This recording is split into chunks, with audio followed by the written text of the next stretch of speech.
ওরে ব্যবসা, হুম, ওটা ভালো ব্যবসা পাইতে লিছে। শোনেন, এক পয়সাও আমি দেব না। সিস্টেম। সো আপনি যদি আমাকে $10,000 দেন তাহলে ডিভোর্স লেটারটা আপনার কাছে পৌঁছে যাবে, তা না হলে এই বাড়িতেই আমার সাথে আপনাকে সংসার করতে হবে। Which one do you want? ওরে ব্যবসা, হুম, ওটা ভালো ব্যবসা পাইতে লিছে। শোনেন, এক পয়সাও আমি দেব না, তালাক হবে মাগ না। আপনার মতো মানুষের সঙ্গে সংসার করার আমার কোনো ধরনের ইচ্ছে নাই। তাই না? এই যে আপনার বোনের জামাই, রাইট? ওনাকে জিজ্ঞেস করেন যে টাকা দিতে হয় কি হয় না। আপনারা বাংলাদেশ পেয়েছেন, এখানে বিয়ের চাইতে ডিভোর্সের খরচ বেশি। সেটা যে জায়গায় হোক, সেটা আমি, আপনি একটু অসতী আছেন কিন্তু। কিরকম ওষুধ? আমি মানে কি করেছি আমি? অসতী, আপনার যে একটি ছেলে আছে, আপনি সেটা তো গোপন করছেন, আমাকে বলেন নাই সেটা আপনি। আপনি কি আমাকে কোনো কথা বলতে দিয়েছেন? আমি অনেকবার বলতে চেয়েছি, কোনো কথা তো শোনেন নাই, একটা কথা বলতে দেন নাই। বরং আমি আপনাকে এটাও বলেছি আমি আপনাকে বিয়ে করতে চাই না, তখন জোর করেছিলেন। কেন করেছিলেন?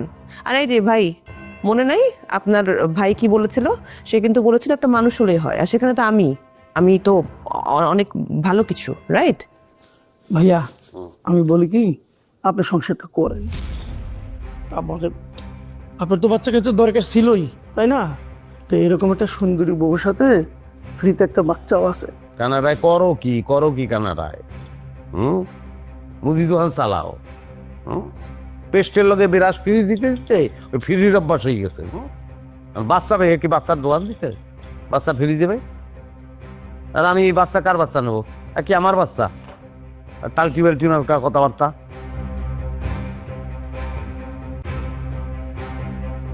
শোনেন, আমার এই যে গলায় মেডেলগুলো আছে, এগুলো সবই সোনার। আমার ধারণা আপনি বেচলে যা চাইতে আছেন তার তো বেশি টাকা হইবেন।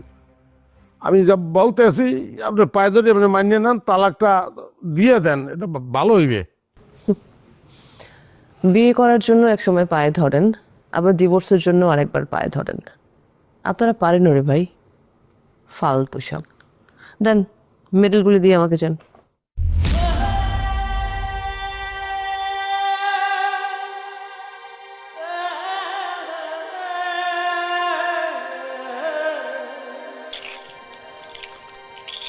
চারটা মেডেল।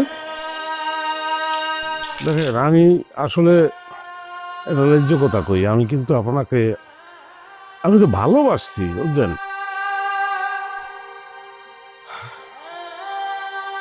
আমি কোনোদিনই আপনার ডিভোর্স দিতাম না। আপনার যদি এই সন্তানটা না থাকতো, আপনি বিবাহিত হইলেও আমি এটা বুঝতে পারতাম, আমি গোপন করতে পারতাম।